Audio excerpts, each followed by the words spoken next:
Let's do it. Let's move it. Let's move on to sixth man of the year. I got a little nutty on this one, except I don't think I actually got a little nutty. You already know who I picked third, but I'm going to tell the people right now. Miami's favorite white boy,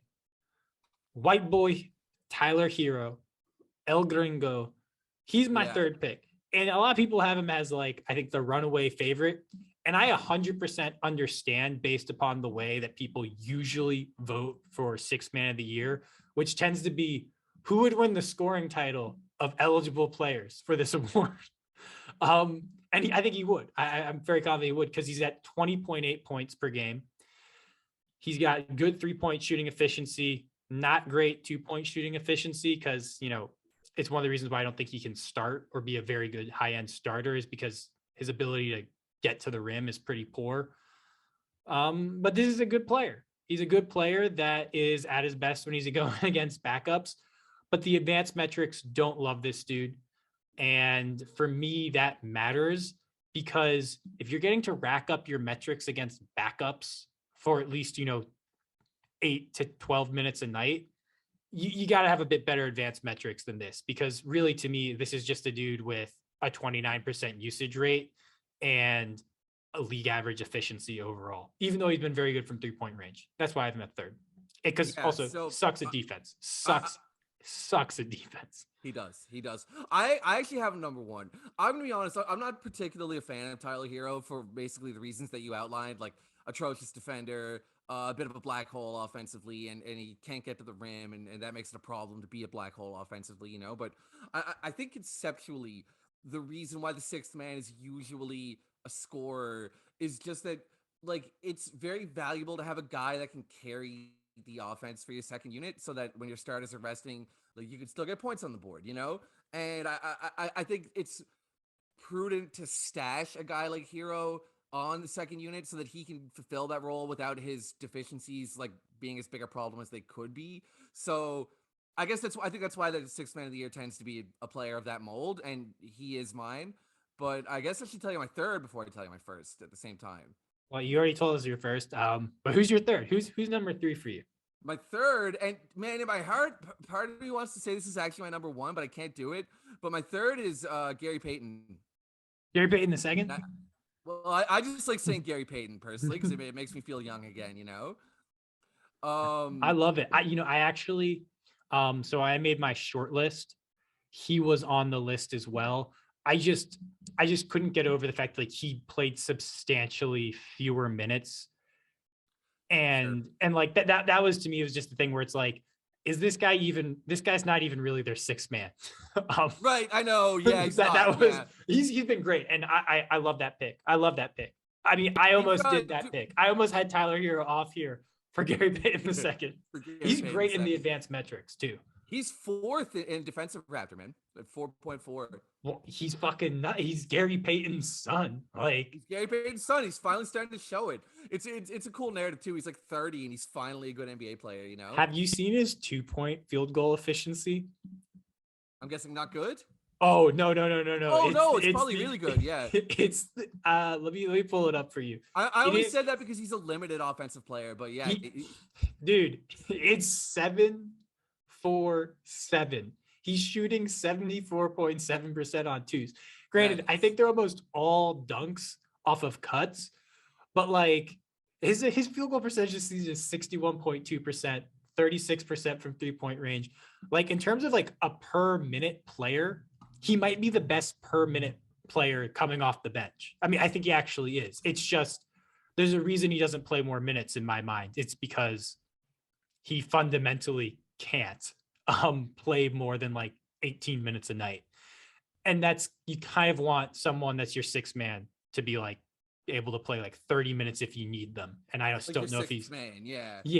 Like, if a starter goes down, he's the guy that's coming in. And like, I love Gary Payton. If there was like a 7th or 8th man of the year award, it's his. Yeah. All the way down to 14th man of the year. Hey, who's your number 2 though? My number 2 is Cameron Johnson for the Phoenix Suns. This guy, I've been saying this for a while, and I really think he's one of the reasons why the Suns went from like a super good team to a super elite team, is that he made sizable improvements this season. He went from shooting 35% from 3-point range to 43% this season.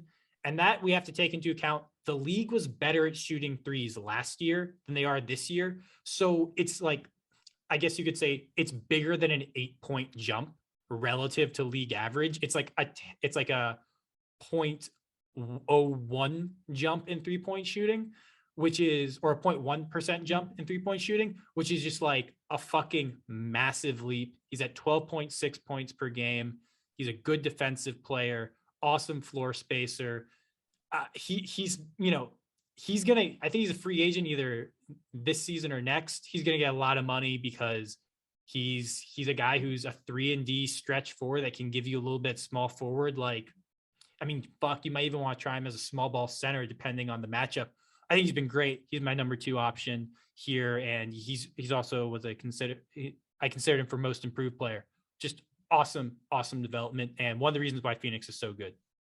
Yeah, dude, it's a great choice. I think this is one of those cases where we have different names, but like there's not really going to be a great deal of disagreement. I have Kevin Love number 2. My hunch is that you have Kevin Love number 1. Yes. But yeah. Kevin Love's had such a great season, and dude, you know he's a multi-positional player. Well, I mean he's a dual big, which I like off the bench personally. I like that you could slot him in next to Allen, you could slot him in next to Mobley. You know, like he's got a little bit of versatility that way. I guess he's a two position player, but that's more than one. You know, he gives you a different look and. Shit, man. I mean, the numbers speak for themselves. He actually has a positive defensive box plus minus this season for the second time in his career. So that's pretty cool. If I had to guess, some of that is noise due to the fact that they're such a strong defensive team.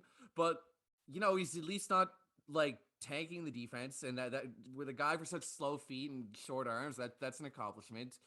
And yeah, Kevin Love, man. You know, a nice transition, nice career transition he's having this season. Yeah, I picked him as my 6th man of the year. He's been great. He's awesome. And, you know, I think you should reward guys for changing their kind of like their definition of their role and their career to better the team. And he's done exactly that. It's one of the reasons why I think JB Bickerstaff could win coach of the year is that you go, hey, like this dude got Kevin Love, who like last season, like was throwing the fucking ball at like his teammates because he was so disgusted what was going on. And now he's like maybe 6th man of the year.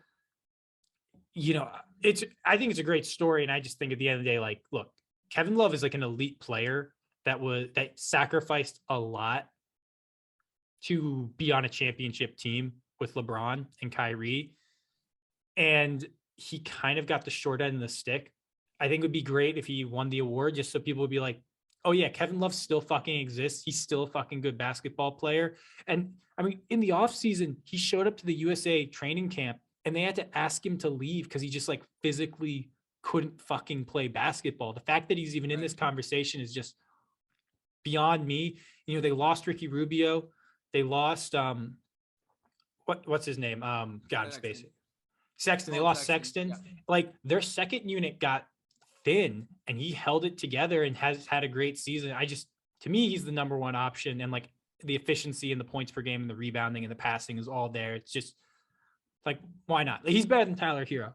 He's a great choice. He probably is better than Tyler Hero. I almost regret it, but like, but you're not wrong. You're not wrong. Like, yeah. I mean, you're not wrong in that it's 21 points a game from a dude off the bench. Like that at league average efficiency, like that's fucking hard to find.